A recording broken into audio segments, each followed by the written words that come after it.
మొత్తానికి తెలంగాణ రాష్ట్రంలో ఇటు లిక్కర్ కేసు అలజడి, అటు మరోవైపు ఫోన్ ట్యాపింగ్ అలజడి, ఈ రెండు లోక్సభ ఎన్నికల్ని డామినేట్ చేస్తూ ఉన్నాయి.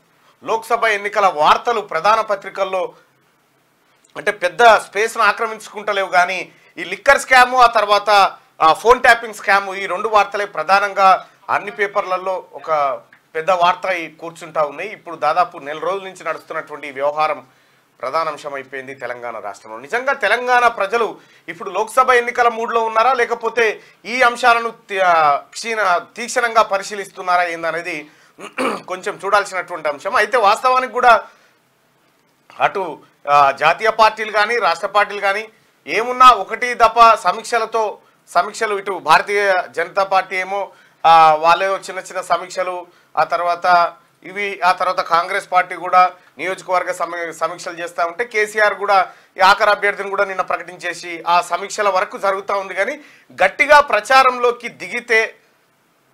దిగినట్టయితే కనిపిస్తలేదు. వాస్తవానికి ఇప్పుడు నామినేషన్లు స్టార్ట్ అయిన తర్వాత ఒరిజినల్ ఉంటాయి. అయితే అసెంబ్లీ ఎన్నికలు ఉన్నంత హడావిడి ఉండకపోవచ్చు, ఎందుకంటే అసెంబ్లీ ఎన్నికలు point to point, voter to voter ఆ వ్యవహారం ఉంటుంది.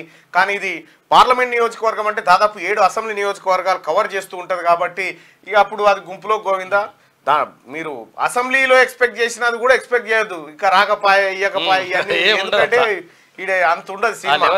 ఆడ 100 ఇస్తే ఈడ ₹1 అనుకోరాదు, గతకంటే ఎక్కువ ఉండదు. ఇది చాలా సింపుల్ ఎలక్షన్ అన్నట్టు ఉండకపోవచ్చు. ఇంకా మాక్సిమం ఎంతో తాగడం ఒక్కొక్క ఆయన అంటే ఇట్లా అనిపోతాడు, ఇక అంతే అంతే సారు అంటే నమస్తే అనిపోతాడు. ఇక పరిస్థితి ఉంటుంది అన్నట్టు. మొత్తానికి తెలంగాణ రాష్ట్రంలోనే కాదు అంతటా కూడా ఇంకా కొన్ని దేశాల ఈశాన్య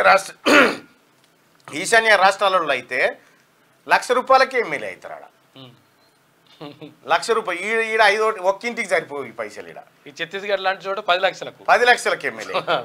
ఎందుకంటే అక్కడ పబ్లిక్ ఈ డబ్బులు కానీ వ్యవహారం కానీ ఏం అలవాటు కాలే ఇంకెక్కువ.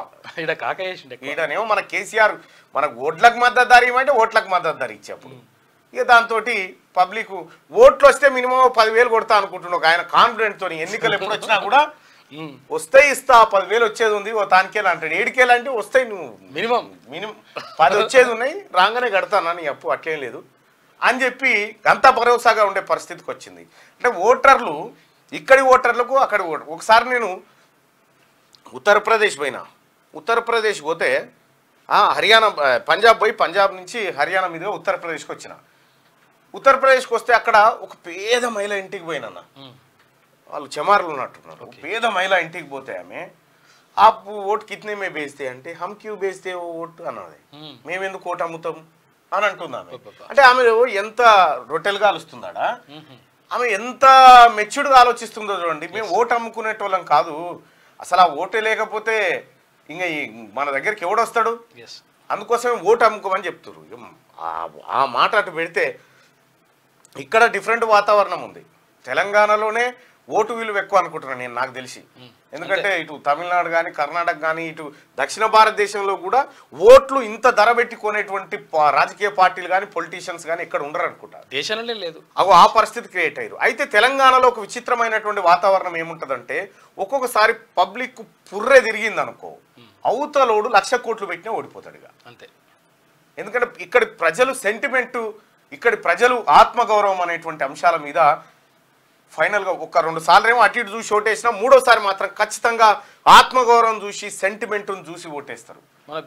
మీరు గ్రామాలలో చూడరు, వరుసగా 2 సార్లు ఎంపీటీసీకి ఓడిపోయి సర్పంచ్కి ఓడిపోయినా జెడ్పీటీసీకి గెలుస్తుంటాడు. మళ్ళీ అంటే ప్రజలకి 1-2 సార్లు ఏకదం ఆ గర్వం అనేది ఉంచకుండా కొంత తగ్గించి ఆ తర్వాత మళ్ళీ ఇస్తారు అన్నట్టు.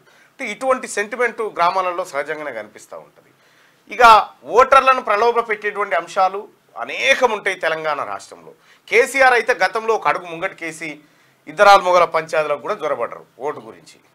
ప్రభుత్వ అధికారం ఉంటే ప్రభుత్వ అధికారితో వాళ్ళ ఇంటిలోకి ఫోన్ చేయించి మీరు టీఆర్ఎస్కి వేయాలనేటువంటి ఇటువంటి పరిస్థితిలోకి మన ఎన్నికల వాతావరణం వెళ్ళిపోయింది. ఒకప్పుడు ఎన్నికలంటే ఊళ్ళో పెద్ద మనిషి చెప్తే అందరూ వేసేదిగా గా పరిస్థితి ఉండే. ఇప్పుడు ఇండివిజువల్ అయిపోయింది, కుల సంఘాలు అయిపోయినాయి, యువజన సంఘాలు అయిపోయినాయి. ఈ రకాలుగా సమాజం అంతా విడిపోయింది. మరి ఓటేసేటప్పుడన్నా సరైన మార్గంలో నిజంగా సరే బయట ఎన్ని చేసుకున్నా ఏం చేసినా కూడా ఓటు ఆ డబ్బసాయ పరదసాటుకు పోయినాక తను వేయాలి అనుకున్నటువంటి ఓటును సక్రమ మార్గంలో వేస్తేనేమో ఫలితాలు వేరే వస్తుండే. కానీ అటువంటి పరిస్థితి లేదు. ప్రజలు కూడా ఎప్పుడైనా ఒకటి గుర్తుపెట్టుకోవాలి, పార్టీ గుర్తును చూసి ఓటేసినన్ని రోజులు పరిస్థితి ఇట్లే ఉంటుంది. మనిషి నిలబడ్డటువంటి అభ్యర్థి ఎటువంటి వాడు అనేది అబ్జర్వ్ చేయాలి. అబ్జర్వ్ చేసి ఓటేసినప్పుడు మంచి ఫలితాలు వస్తాయి, అనుకున్న సాధించుకోగలుగుతారు. ఇప్పుడు ఆయన పైసలు పంచిన ఆయన వచ్చి, ఇప్పుడు బీఆర్ఎస్ పార్టీ ఆయన వచ్చి ఓ 2,000 రూపాయలు ఇస్తాడు, 2,000 రూపాయలు ఇచ్చి ఓటేయమంటాడు. నువ్వు వేసినవా అని చెప్పు, ఏముంది మళ్ళీ నీ ఇంటికి వచ్చి అడిగేది ఉందా? మోసానికి మోసం. ఇప్పుడు ఈడ నిజాయితీ ఏమొద్దు, ఈ పని చేసే కాడ నీతి నిజాయితీ ధర్మము ఆత్మగౌరవం ఏమొద్దు. ఇక చేసేది ఎట్లాగో చేస్తున్నావు, ఇప్పుడు వద్దన్నా కూడా వినవు, కాబట్టి ఆ పని చెయ్యి.